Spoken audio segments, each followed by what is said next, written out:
தற்போது கிடைத்துள்ள ஆன்மீக செய்தி. திருவண்ணாமலை கார்த்திகை தீப திருவிழாவின் போது மலை ஏற 2000 பக்தர்களுக்கு மட்டுமே அனுமதி வழங்கப்பட்டுள்ளதாக தகவல் வெளியாகியிருக்கிறது.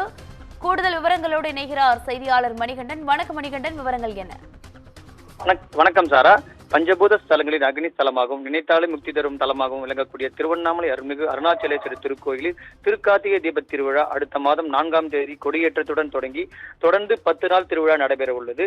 இந்த திருக்கார்த்திகை தீப திருவிழா முன்னிட்டு வெளி மாநிலம், வெளி மாவட்டம், வெளிநாடுகளில் இருந்து சுமார் 35 லட்சத்திற்கும் மேல் பக்தர்கள் வருகை புரிவார்கள் என்று அண்ணாமலையார் கோவில் சார்பாக தெரிவிக்கப்படுகிறது. அதனைத் தொடர்ந்து அண்ணாமலை தரிசன அவர்கள் தொடர்ந்து 14 கிலோமீட்டர் கிரிவலம் மேற்கொள்வார்.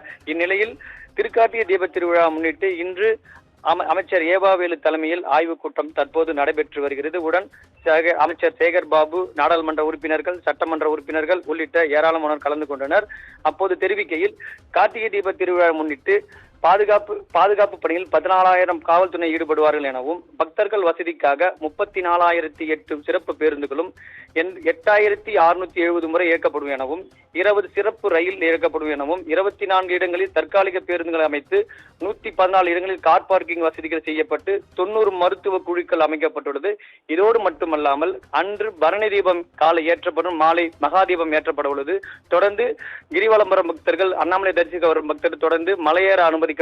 காலையில் 2000 பேர் மட்டுமே மலையேற அனுமதி அளிக்கப்பட்டுள்ளதாக தெரிவிக்கப்படுகிறது.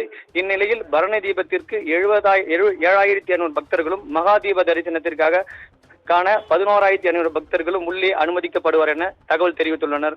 சாரா.